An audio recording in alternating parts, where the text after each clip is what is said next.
इंशाअल्लाह आपके सामने ये जो अब अवाम का समुंदर निकलने लगा है, पहले मैं इसलिए चुप करके बैठा रहा क्योंकि माशी हालात बुरे थे, फिर सैलाब आ गया, फिर हमने सोचा कि ठीक है हम आराम से पुरअमन तौर पे अपने एहतजाज करते हैं। पैसे हम इकट्ठे करने लगे, टेलीथॉन के ऊपर पैसे इकट्ठे किए, इन्होंने चैनल्स में बैन कर दिया। आप ये सोचें कि सैलाब ज़दगान के लिए पैसे इकट्ठे कर रहे हैं, इन्होंने केबल्स बंद करवा दी। उसके बावजूद 5 घंटे में 10 अरब रुपया इकट्ठा किया।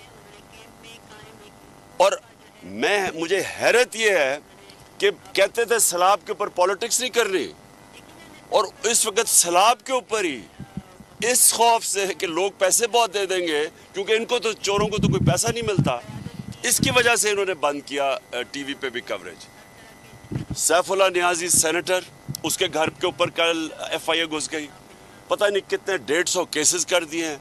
जो लोग हमें फंडिंग करते थे, पॉलिटिकल फंडिंग करते थे, उनको हरासा किया जा रहा है, उनको डराया धमकाया जा रहा है, उनको जाके कहा जा रहा है, उनके पास FIA के नोटिस जा रहे हैं कि कोशिश ये कर रहे हैं कि मीडिया में भी बंद करें हमें। सोशल मीडिया के ऊपर उन्होंने YouTube बंद कर दी।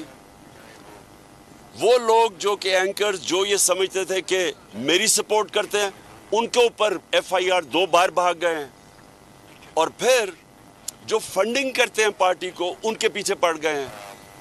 एक तरफ सैलाब आया हुआ है और हमें कह रहे हैं सैलाब की वजह से सियासत ना करो, दूसरी तरफ पूरी कोशिश कर रहे हैं कि पार्टी को क्रश करने के लिए, और इसी महीने तैयार हो रहे हैं। इंशाअल्लाह आपके सामने ये जो अब